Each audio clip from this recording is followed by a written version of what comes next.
Okay, so I've only had a few flights on the Tyro99. Just wanted to get my initial impressions out for you guys because I got a lot of questions on what this is like, what the Tyro99 is like, and how it flies and all that. So instead of I kept answering questions over and over again. Kind of the same thing. I figured just put a video out real quick and get the information out there. And it's just gonna be easier for me instead of typing the same responses over and over. So bottom line is, basically for the money, this is about what I expected. I wasn't expecting a rocket ship or a top-end performer. This is a pretty run-of-the-mill, average performer. It flies okay. There's definitely a lot of cons, but for the money that I spent on this, can't complain really a whole lot. The one thing that I think is probably the worst thing out of this whole setup here is the camera.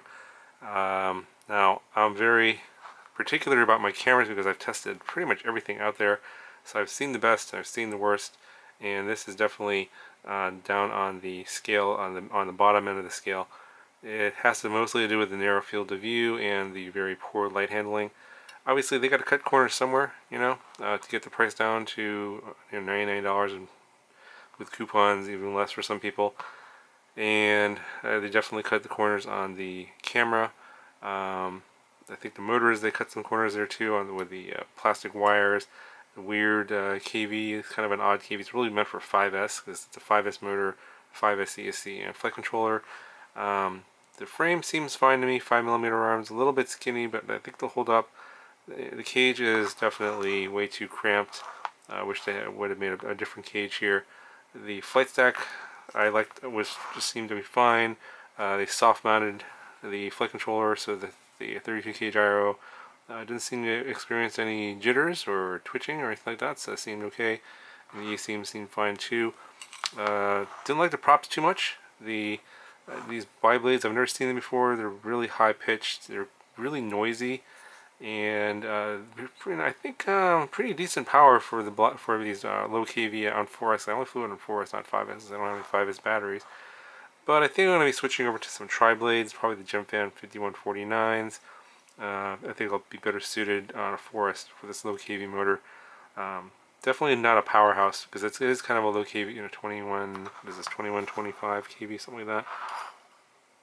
2150 kV. So, it's not, if you're running this on Forest, it's not going to be a speed demon. On 5S, the performance might be a little bit better, but I don't have any 5S batteries, so I can't really report on that. So what's the bottom line here? So who is this drone really for? So if you're someone who's flown something like a top-end racer or something like that, maybe like the Emax Hawk 5, like sort of mid to high end there in that kind of category, you're definitely not going to like the performance of this because you're just if you're used to flying something that's fast and has a very good camera, for example, then you're going to be pretty disappointed in this particular build. However, if you've never flown anything before, since your first build, you've never seen any of the cameras before, you're probably not going to know the difference. And for a first build, I think this is if you're getting this as your first quadcopter, I can't really say that this is a bad choice because for my first quadcopter way back in the day, I had something way worse than this. I spent like 5 times the amount of money. So there you go. It's really all what are you getting right now for the money, and is it usable? Yes, it's usable. It's flyable. I think I could get used to the narrow field of view. I think someone starting out would be fine with it.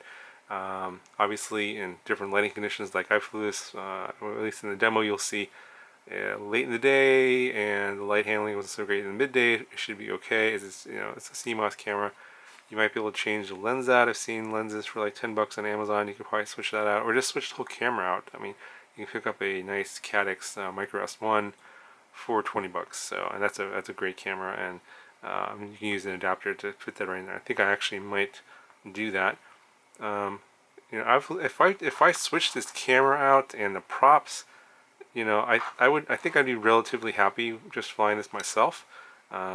Power seemed okay. It's not a super speed demon, but it'll do flips and tricks and everything. You can fly around pretty fast if you're going in straight lines. It's not gonna win any races, of course, but you're spending $99 on something like this. So gotta kind of keep your perspective and I know those of you guys out there saying this is total junk. I know where you're coming from, because you guys have flown like the $300 to $600 quadcopters, and this is not in that category. Definitely not in that category. I'm not trying to compare this to that.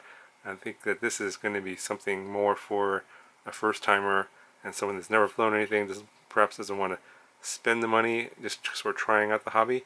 I don't think this is a bad option if they're perhaps willing to switch the camera out or willing to live with the camera that it comes with. I know that you guys are complaining that there's no camera protection. I see the lens is exposed.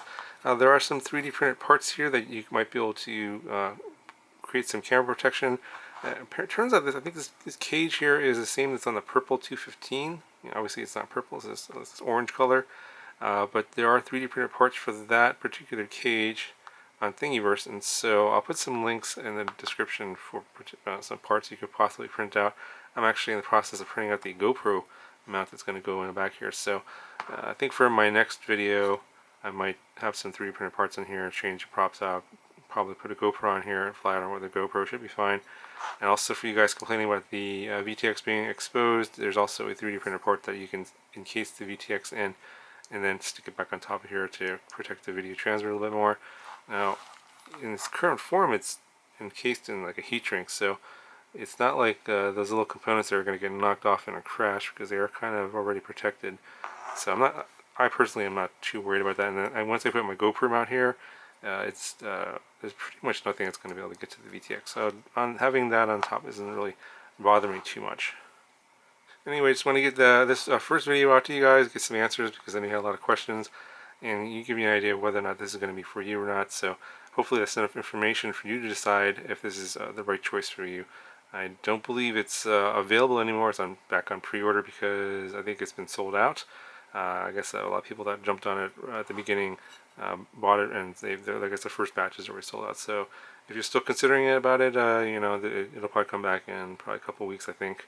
And then if you like yourself a little more time to think about it and to order, and then I'll probably have some more videos as well in this in terms of more flight demos, GoPro footage probably, etc., different props, and some more thoughts on a little more longer term on how this thing is performing. So that's my initial thoughts right now. Obviously I'll have more to say on this coming down in the next coming weeks, and so stay tuned for some more videos, and you get some more information on this Tyro99 and see how it does in the long run.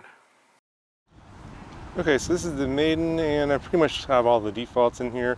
Changed a few things, as you probably saw in the previous video.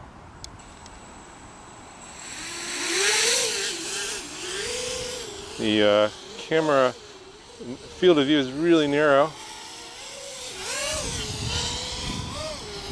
and these bi-blades are pretty loud.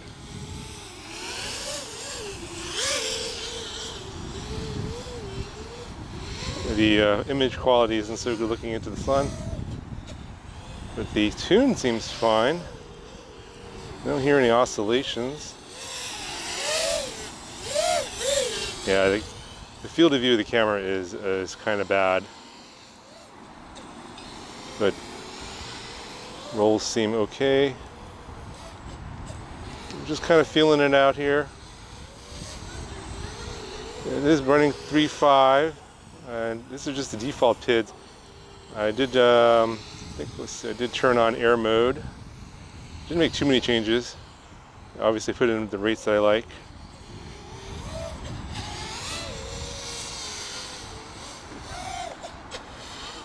Yeah, not a lot of power. It's okay. Obviously it's a low KV, so you're probably going to get a longer flight time.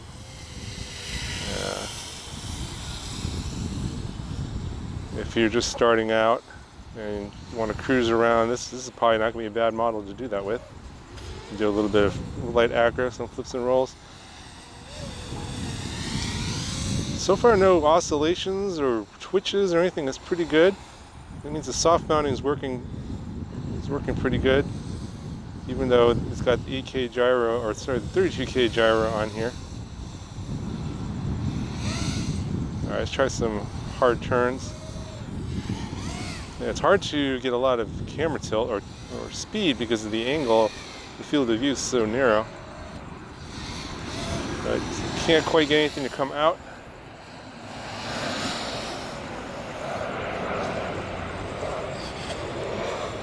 not bad.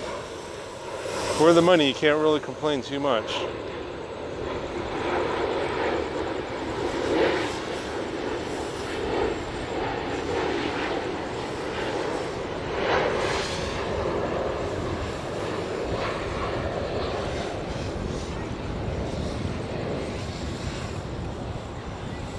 Could use a little bit of tuning.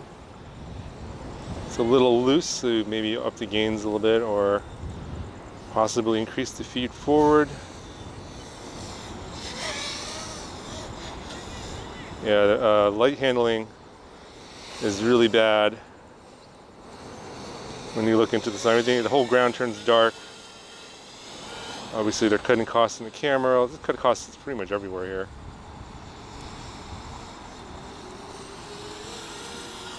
No video noise, or very little. It might show up in the DVR, but I don't see too much in the goggles.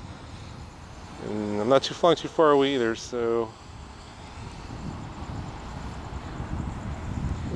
no issues with reception.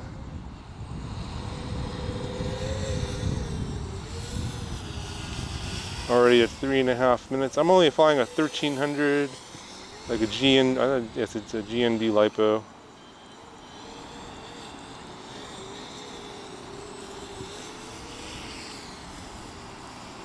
Yeah, it's kind of hard to do proximity with this very narrow field of view. Can't see what's in your way.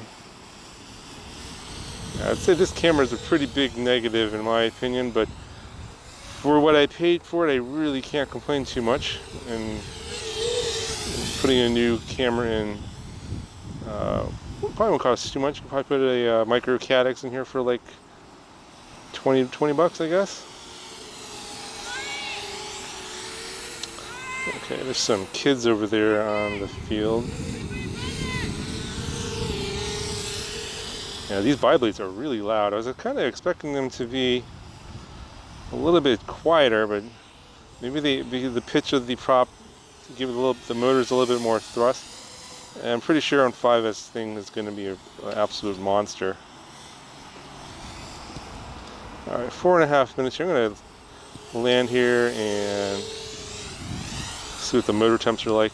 It's going to be hard to land because you can't see the ground. It's coming from the other way.